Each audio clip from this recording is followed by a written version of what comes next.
Thank you for watching this virtual lecture event hosted by the Institute of World Politics. For those of you who are new, IWP is a graduate school of national security and international affairs. We have 5 master's degree programs, 18 certificates of study, and a new doctoral program. We also offer the opportunity to take a single course without having to pay an entire semester's worth of tuition cost. One can also audit such a course at a much less cost. If you're interested in learning more about us, please visit iwp.edu. This event is part of the Intermarium Lecture Series at the Institute of World Politics. This evening, we'll be hearing from Dr. Emily Finley. Dr. Finley holds a PhD in political theory from the Catholic University of America and is currently a postdoctoral scholar in political science at Stanford University. Her research interests include political ideology, international relations, epistemology, religion and politics, and intellectual history. Dr. Finley, welcome, and thank you for joining us this evening. Thank you, Ms. McGann, and thank you to the Institute of World Politics for hosting this event. My talk today, The Theory and Practice of Women's Liberation in Revolutionary State Building. This is a comparison of the Soviet hujum, the Chinese Communist Party marriage reforms, and the US intervention in Afghanistan and Iraq. Women's liberation is a concept that is almost always found at the heart of revolutionary thinking. From Plato's Republic to the millenarian religious sects in the wake of the Radical Reformation, to the Soviet communists in Russia and its satellite states. Plato, in devising his ideal republic, quickly discovers that marriage and the nuclear family are hindrances to the perfectly just state. The institution of the family as a harbinger of private morality poses an obstacle to the universalist philosophies of justice that conceive of a singular public morality. Here, I examine the concept of women's liberation as it relates to revolutionary state building, using these 3 historical examples. Scholarship generally attributes the failure of each of these programs to the subordination of women's liberation to the larger ideological mission of state building.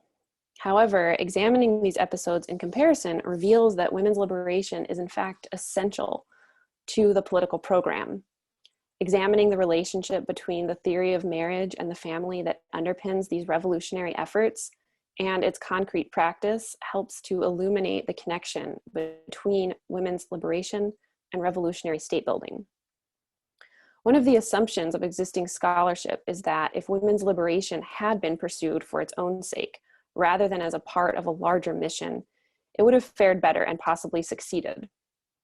The findings of this work challenge that assumption and contend that in these instances, the regimes did not treat women's liberation as ancillary to a larger mission, and rather they fully believed that the success of women's liberation would greatly contribute to the success of the new regime. And they devoted vast resources to that effort. The failures of these campaigns demonstrate the real dangers of liberating women as part of a revolutionary social program. Given the predictably disastrous results, we must ask if the final revolutionary vision of society forcibly reconstituted along gender lines is a sound one. This study also sheds new light on US operations in the Middle East, suggesting that the US effort to build democracy shares with revolutionary communism the normative belief that disrupting traditional gender norms is an important step toward building a new regime. It might at first seem unwarranted to compare US actions and rhetoric on the issue of women's equality in the Middle East to the policies of 2 20th century communist regimes. There are, after all, many obvious differences. However, there are some striking similarities between the US foreign policy vision and strategy toward women in Afghanistan and Iraq on the one hand, and the vision and tactics of the Russian Soviets and Chinese communists toward women on the other hand. These case studies have been chosen in order to demonstrate that among otherwise diverse cultures and historical contexts, there is considerable overlap of philosophical assumptions and practical consequences. These findings have contemporary relevance for policymakers considering the role of women's empowerment and its relation to foreign policy and state building efforts. I'll begin by very briefly outlining the theoretical foundations of women's liberation in the thought of Marx and Engels. In October 1918, almost immediately after the Bolsheviks assumed power in Russia, the Central Executive Committee of the Soviet Union issued a law on marriage, the family, and guardianship, which aimed at the withering away of the family.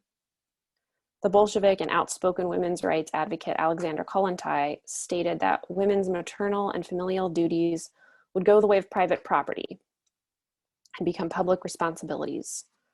Following Karl Marx and Friedrich Engels, the Soviets and CCP believed that modern social organization rooted in the nuclear family represented a holdover of a bourgeois and feudal past. The eradication of the family and the socialized care of children would, according to Engels, remove all the anxiety about the consequences of free love. Hoping to ensure that women were given equal opportunity with men for building socialism, Marx and Engels imagined that in the new communist stateless society, traditional divisions of labor based on gender and the family would become obsolete. The hujum was the name of the Soviet campaign in Central Asia that sought to put these ideals into practice. Hujum translates as assault or attack, and that is precisely what the Soviets tried to do to the traditional Islamic institutions surrounding marriage and the relations between the sexes.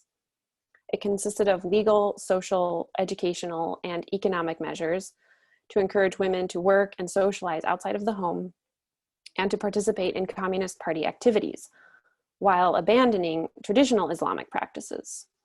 This multi-pronged operation aimed toward the modernization and Sovietization of Islamic culture. Following Marx and Engels, the hujum sought to push Muslim women into the industrial economy, which would emancipate them financially and break down taboos against integration of the sexes. Women were given vocational training, and those who excelled in school were promoted to positions of authority and into the sciences, medicine, and the academy.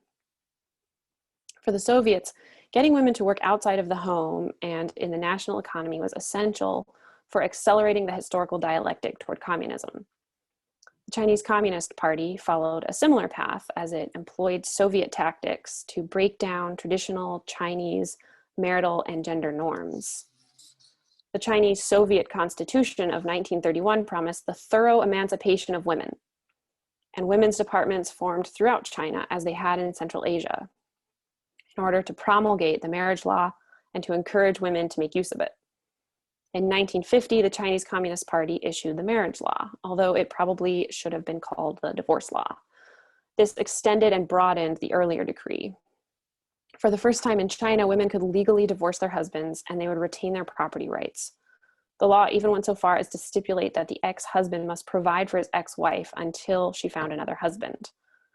The effect was that women were encouraged to divorce their husbands, and many did as an act of political liberation, encouraged by the communist cadres. In a very different context, in 2001, the United States began its mission to liberate Muslim women in Afghanistan and Iraq following the invasions. This move, like the Soviet and CCP campaigns, was tied to a desire to transform the Middle East culturally and politically. Behind these interventions was the belief of the Bush Doctrine that America could usher in global democracy by way of Afghanistan and Iraq. The Bush Doctrine disparaged classic definitions of national interest in favor of a revolutionary and more enlightened universalist ideology of humanitarian interventionism. These beliefs were supported by a philosophy of history that imagined democracy to be the final historical stage, quote, the cause of all mankind, in the words of George W. Bush. The will to freedom exists universally, the neoconservative personality Charles Krauthammer said, and is, quote, the engine of history. The United States, it was imagined, could serve a special role in the unfolding dialectic of freedom, which could be hastened by military and political intervention. Like the Soviet ethos, the Bush Doctrine professed the belief that American ideals and practices are not culturally and historically contingent, but expressions of an idea that can be universalized and transplanted. Supported by these philosophical convictions, the US attempted the military overthrow of the Afghan and Iraqi regimes and the implementation of Western-style democracy through legal, educational, and cultural reforms. The liberation of Muslim women was to be one major component of awakening the slumbering democratic consciousness of Middle Easterners.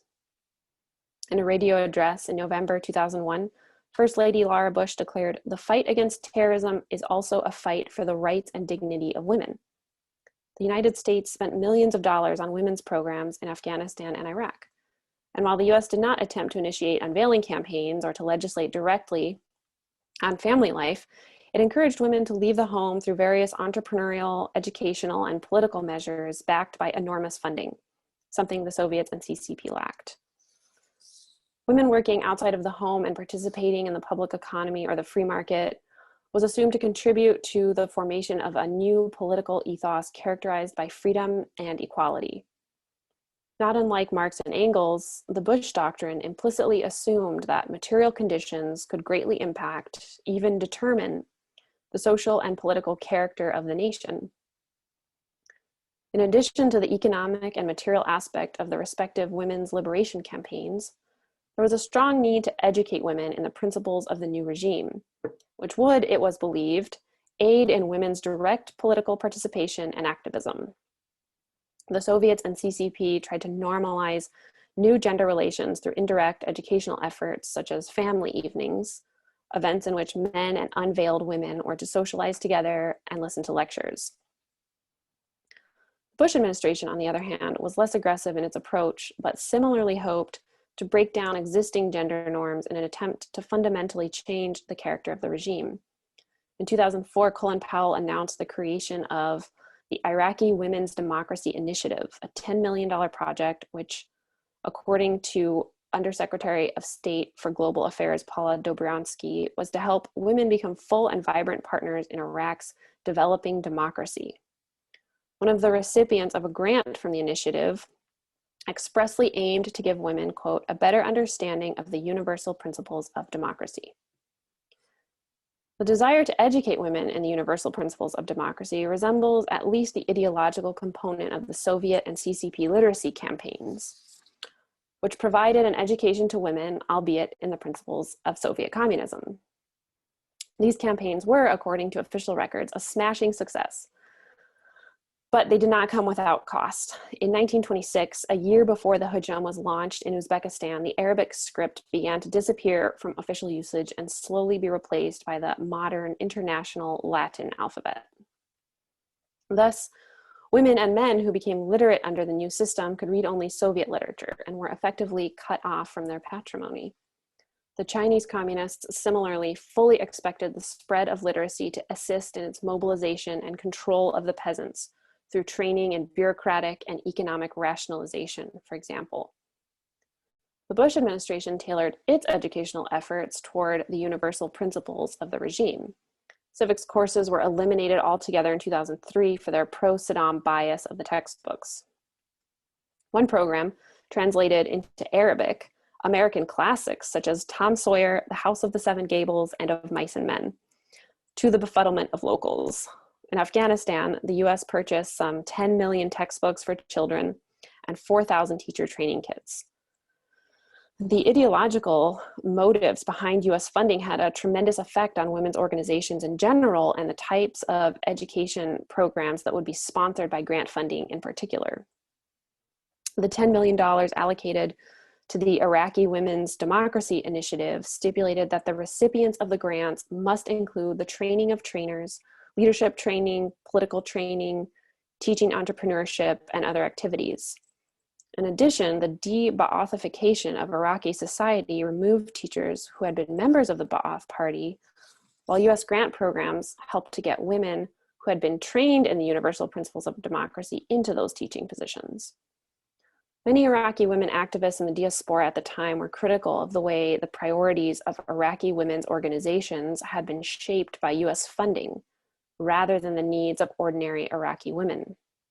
And they accused these sponsored programs as being designed to help, quote, sustain a global neoliberal economic order. This top-down approach approximated the Soviet and CCP belief that the dissemination of the new ideology was paramount to consolidating power and overturning the old ways.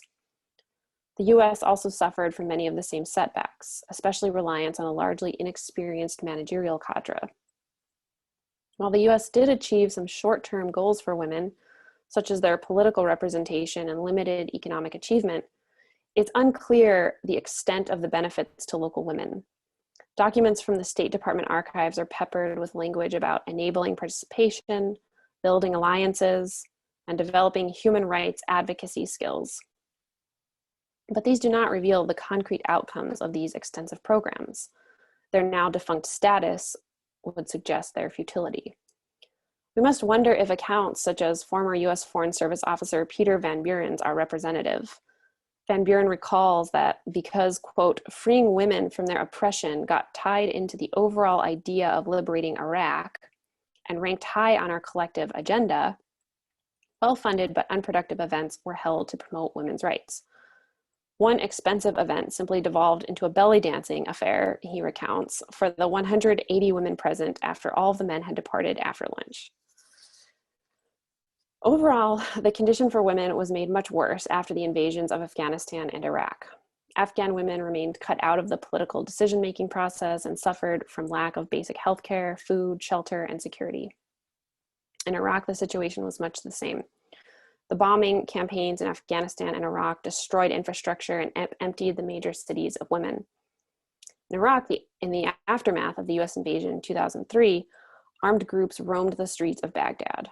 The risk of kidnapping, sexual assault, bombings, and assassinations became so high that families often refrained from allowing women and girls to leave the house alone, attend school, or go to work. At the height of the sectarian violence in 2006 and 2007, women were kidnapped, raped, and killed daily.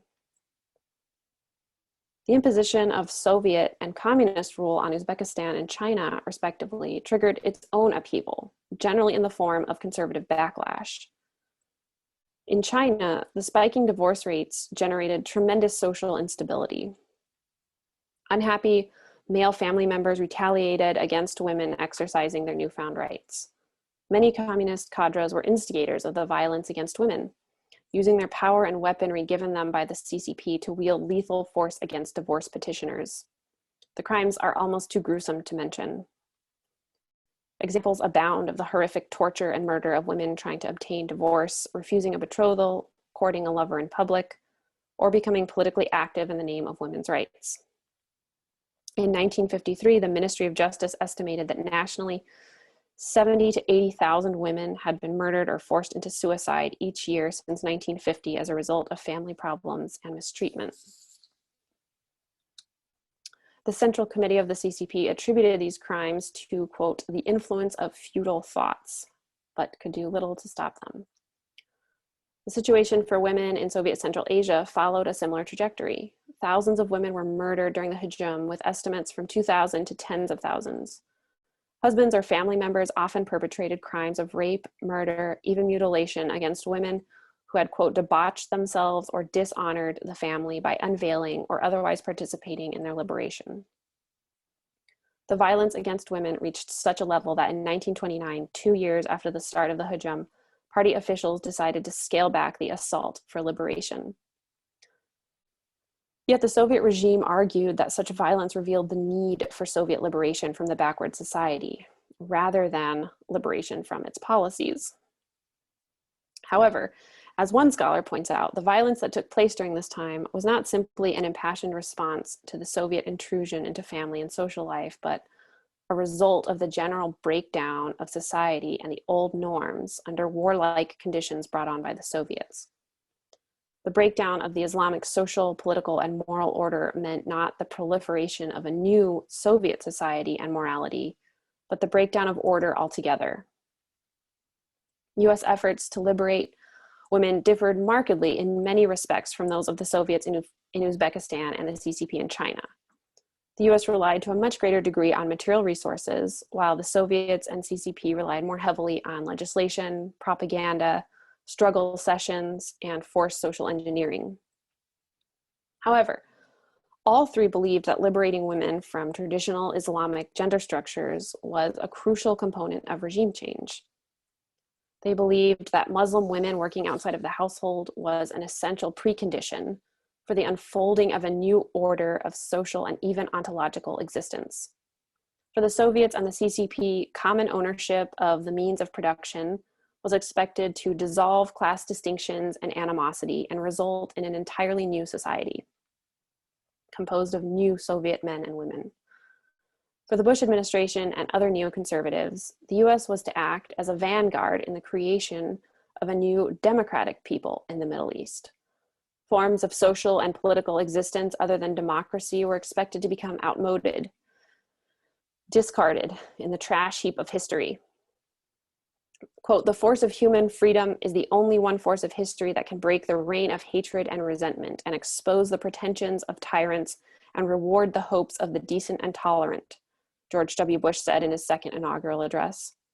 The American media beamed with confidence that democracy would take hold in Iraq and Afghanistan.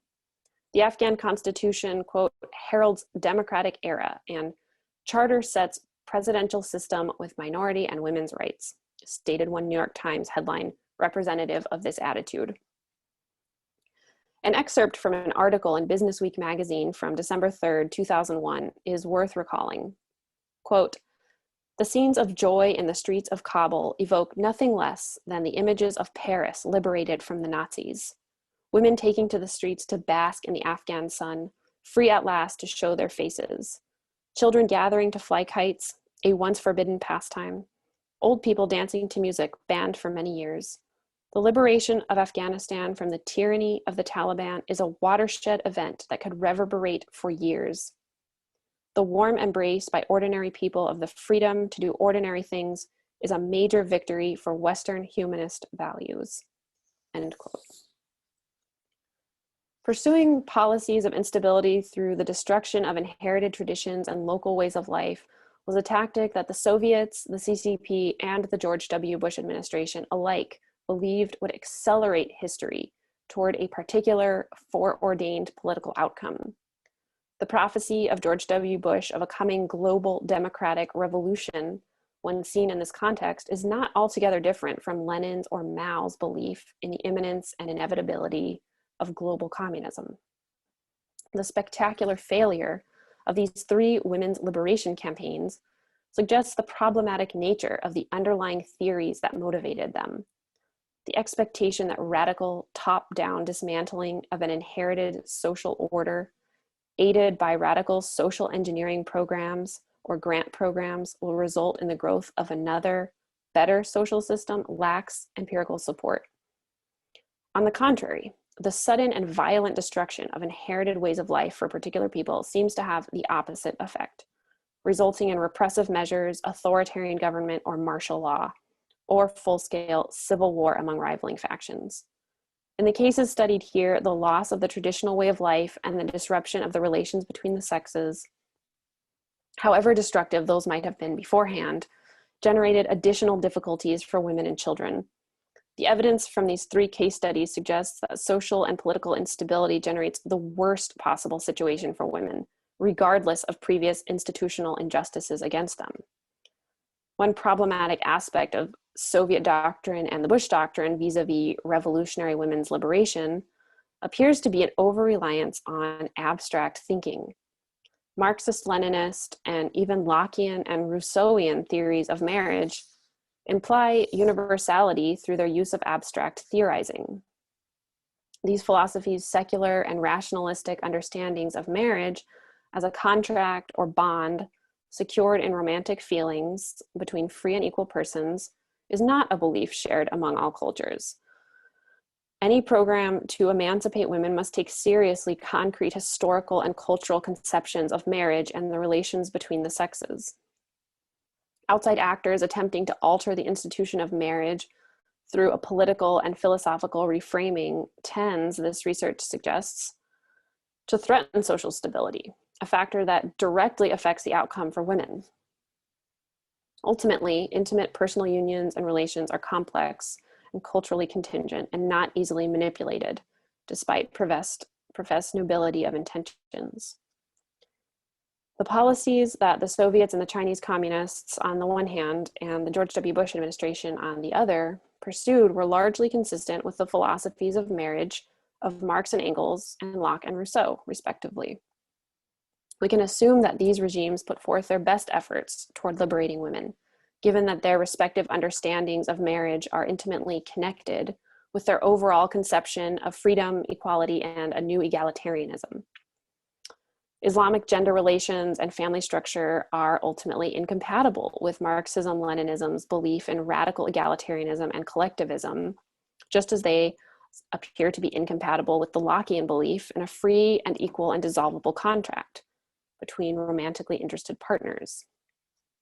For this reason, despite the general assumption of some scholars, we can assume that US efforts toward the liberation of Muslim women was in earnest, rather than merely a rhetorical ploy to galvanize support for the invasions, although it certainly had that effect. The Women's Liberation Campaign instead was an essential part of the program to overturn the old ways and to implement an entirely new way of life. As the US considers its strategy toward promoting women's rights globally and encouraging the participation of women in political processes, it would do well to consider the pitfalls of previous national campaigns at women's liberation. The United States Strategy on Women, Peace, and Security of 2017 has been motivated in part by the observation that there is a correlation between women's status in a country and the country's political stability. Approaches to this challenge historically have sought first women's liberation in order to create political stability.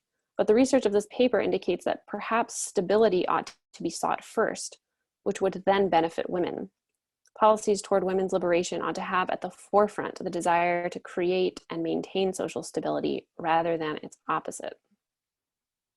That concludes the remarks of my talk. Thanks for your attention, and I'll turn things back to Ms. McGann so that she can open up comments or questions.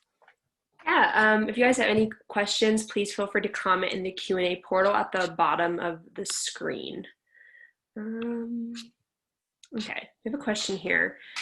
Regarding the normalization of the sexes, I cannot help but be reminded of the 1984 and the purge of sexual relations for party affiliation. As a Russian musicologist, my question for you is, how does this correlate to America in the 21st century? Specifically, modern society's call for the emancipation of the old and codified marriage gender roles, traditional masculinity and femininity. My research has shown a clear movement towards a normalization of futurist anti-traditionalism, referencing Yuri Bezmenov's 4 stages of subversion. Oh, that's a really interesting question. I'll have to get a transcript of it after. Yeah, I've recently come across Bezmenov's comments, especially in light of recent events. I think that there are certainly implications of this research for modern women's liberation campaigns domestically in America.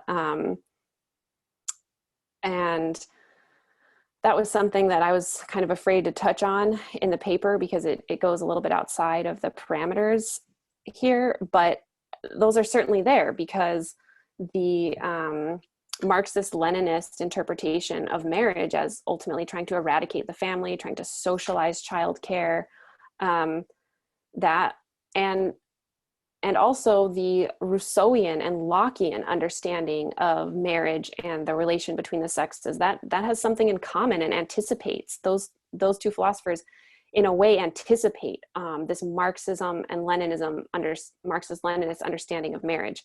And it's pretty radical. It's a break from the traditional Western Christian understanding of marriage and the relations between the sexes. And I think we can see that radical understanding if either you can look to Rousseau or you could look to Marx and Lenin, and you could see that playing out in America, starting in the 60s. And we see it today with radical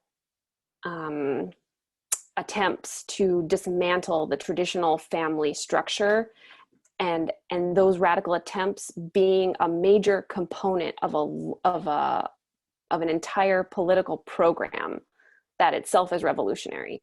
And so I think looking at these attempts at women's liberation or any kind of reconfiguration of the relations between the sexes or reconfiguration of marriage and the nuclear family, it shouldn't be viewed in isolation. I mean, if it is following this pattern that I'm identifying here, it's part of a more of a larger political program, and it's an integral part of that political program. And that is why we see it focused on to such extent.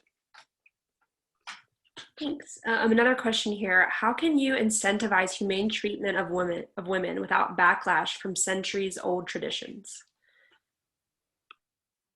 Yeah, that was something that bothered me as I was researching this paper, because that's the obvious question. Is clearly these women in traditional Islamic societies and in China prior to the Chinese Communist Party were certainly subjected to some very brutal practices we would consider backward.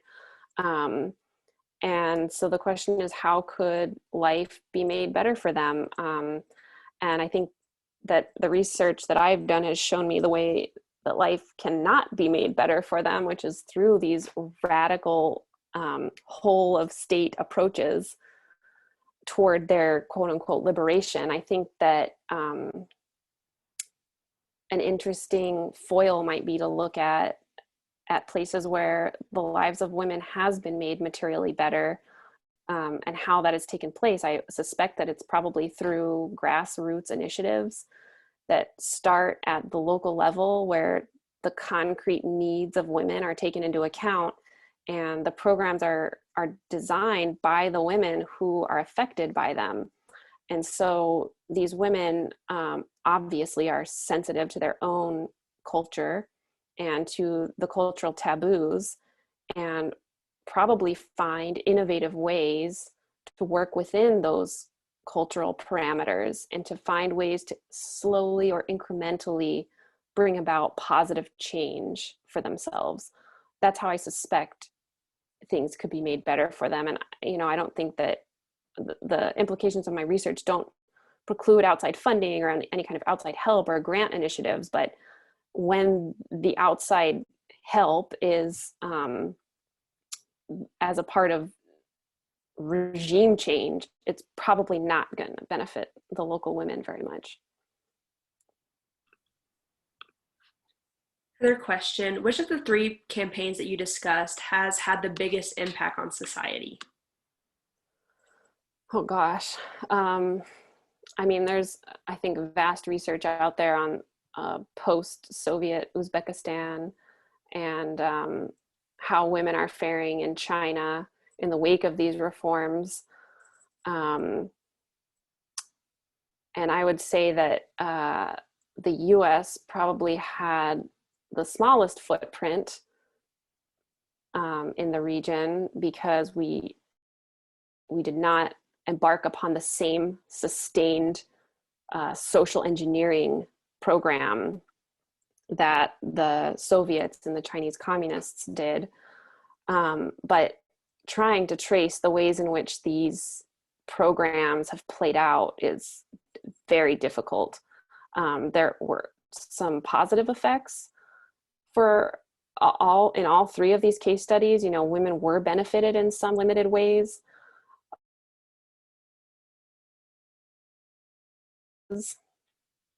And it's hard to say it's hard to say in hindsight how these women have been impacted specifically by these programs after decades and decades. Okay, we'll give it, I don't see any more questions on the doc, but we'll give it a few seconds to see if anyone submits anything else. All right. I don't see any more questions. So I would just like to thank Dr. Emily Finley for joining us this evening, and all of you who tuned in here on Zoom and Facebook. If you're interested in attending other upcoming webinar events, supporting IWP, or applying to one of our graduate programs, please go to iwp.edu. Again, that's iwp.edu. Thanks, everyone. Thank you, Dr. Finley.